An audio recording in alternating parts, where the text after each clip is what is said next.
Mais c'est quoi cette antiquité encore? Une machine à écrire. Et t'as trouvé ça où? À la braderie de Chambéry.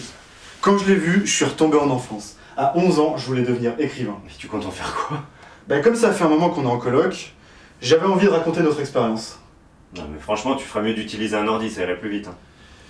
Oui, mais je voulais garder le côté charnel de la machine, le contact des touches, le claquement caractéristique, et surtout retrouver mon enfance. Parce que franchement, tu crois que ça va intéresser quelqu'un, notre vie? Parce qu'il n'y a rien à raconter, quoi. On verra bien. Enfin bon, moi écoute, je te laisse, je sors ce soir, il y a 2-3 étudiantes qui attendent qu'une chose, c'est que je les fasse vibrer, parce que Chambéry, c'est chaud.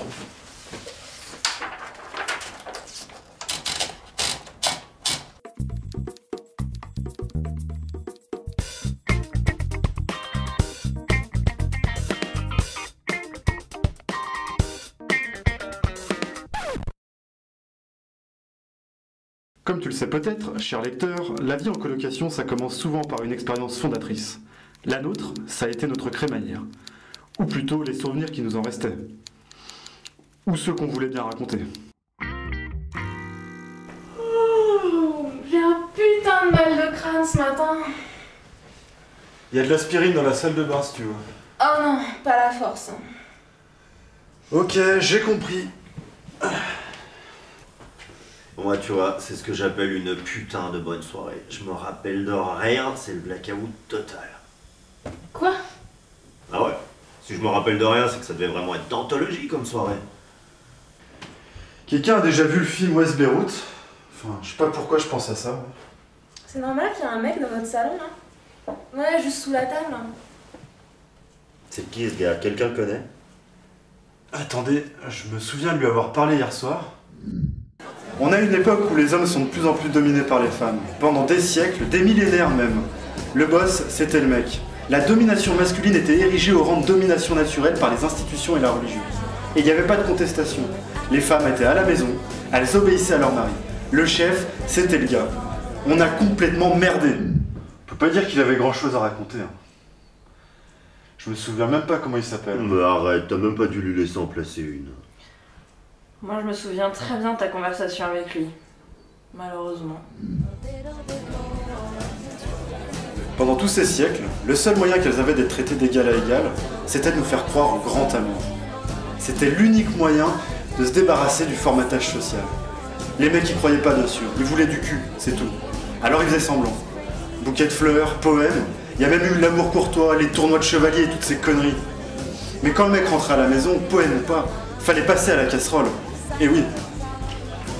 Bah alors, petite juive, qu'est-ce qui t'arrive? Chris, il m'a largué. En même temps, j'aurais dû m'en douter quand il a sorti 15 capotes parfum fruits des îles de sa boîte à gants. C'est pas la première fois que ça m'arrive. Pourquoi je tombe que sur des cons? Pour la millième fois, Jules. Un mec, c'est fonctionnel. Tu t'en sers et puis tu le dégages. Faut pas t'attacher. Tu vois, l'amour, c'est beau dans les séries télé ou dans les films avec Hugh Grant, mais sinon ça craque. T'as raison. Ah ouais, évidemment. C'est quoi ça? Oh, jamais. Tu vois les couches que j'ai mis 3 heures à faire cet après-midi? C'est juste un espèce de tocard qui essaie de remplir ça avec. Pas les restos du cœur ici. Hein. Un petit brin avec des lunettes? Ouais. C'est le même que j'ai surpris en train de piquer tous les amuse-gueules. Tu m'étonnes qu'il ait disparu en 10 minutes. Sûrement un pote de marque. Pourquoi pas un peu de lézard? Olive, des potes? Moi, pas de pote? Mais vous hallucinez les filles. Mais si, Olive, t'as un pote. Mais oui, tu sais, le voisin, celui qui a Alzheimer. La dernière fois que tu l'as vu, il t'a pris pour l'infirmier qui venait faire sa toilette. C'est bon, vous avez fini les pochetrons là? Tout ça pour dire que je suis amoureux. Il s'appelle Véro. Elle aimerait qu'on emménage ensemble, mais moi ça me tente pas. C'est pour ça que je reste ici. Bon, c'est un peu tendu entre elle et mes colocs, alors elle est pas la seule. Tu vois, c'est là que je me suis dit que les trucs échangistes, c'était pas pour moi. Tu m'étonnes. Eh, c'est pas le mec, le voleur de punch là-bas? Oui, c'est lui. Tiens, je vais lui faire prendre les amuse-gueules un par un, je vais lui faire gerber. J'avoue que je me souviens plus de rien après. Enfin si, je me souviens avoir vomi. C'est le lendemain, en partant faire des courses, que j'ai découvert où. J'avais plus qu'à incinérer mes chaussures. Et toi, Marc, tu vas pas me dire que tu te rappelles pas de Claire? Tu sais, la petite étudiante que tu draguais? Celle qui a un énorme cerveau. Ouais, c'est ça. Ouais, bah. Ouais, bah je me rappelle un petit peu du début de la soirée, quoi. Là, je suis en 3e année de psycho, mais avant, j'ai fait de l'histoire, j'ai fait de la socio, j'ai fait une formation de master taille. J'ai même commencé un truc de profiler. Tu vois, moi, je considère vraiment les études comme un moyen de satisfaire ma curiosité intellectuelle. Et puis, à 29 ans, je considère que j'ai tellement de choses à découvrir. Oh, c'est clair, et puis la fac c'est tellement cool. Tu peux aller déchirer tous les jeudis soirs en soirée étudiante, c'est trop bien le lendemain. Tu vas pas en cours, y a personne qui voit que t'es absent quoi. Au fait, cet appart, c'est le tien? Ouais, enfin, on est en colocation, mais enfin, on peut dire que c'est le mien, c'est ma mère la proprio, mais c'est le mien quoi.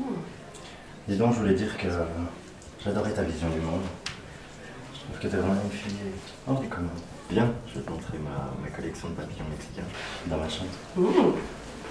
Putain, mais lâche ça, sinon je te pète tes dents. Les gars, je crois qu'on a un nouveau shérif en ville. Ouais, bah un shérif amnésique en tout cas. Le mec était en fait un pote de Marc. Enfin là, c'était plutôt un ex-pote. Et toi Marc, comment ça s'est fini avec Claire? Je me souviens plus très bien. Marc se souvenait très bien de la suite, mais voulait garder le secret. La vérité, je l'ai apprise bien plus tard. Elle ressemblait plutôt à ça. Après le départ de Claire, Marc était allé se chercher quelque chose à manger dans la cuisine. Et voici Marc, le séducteur. Wouh! Mais qu'est-ce qu'elle te trouve toute seule, Marc? Tu peux me le dire, toi? Bon. C'est vrai, t'es pas mal.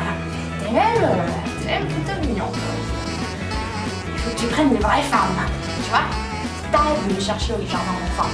Hein? Je pense surtout que t'es saoul là, Jack. Mais non, pas du tout. Je suis pas du tout saoule, non. Ah, c'est Véro. Véro. Putain, mais Véro, je comprendrai jamais. Rien que le prénom. Ouais, enfin... Je savais qu'il détestait Véro. Bon, j'y vais, je vais voir mon petit cœur. Bah, il est passé où le gars?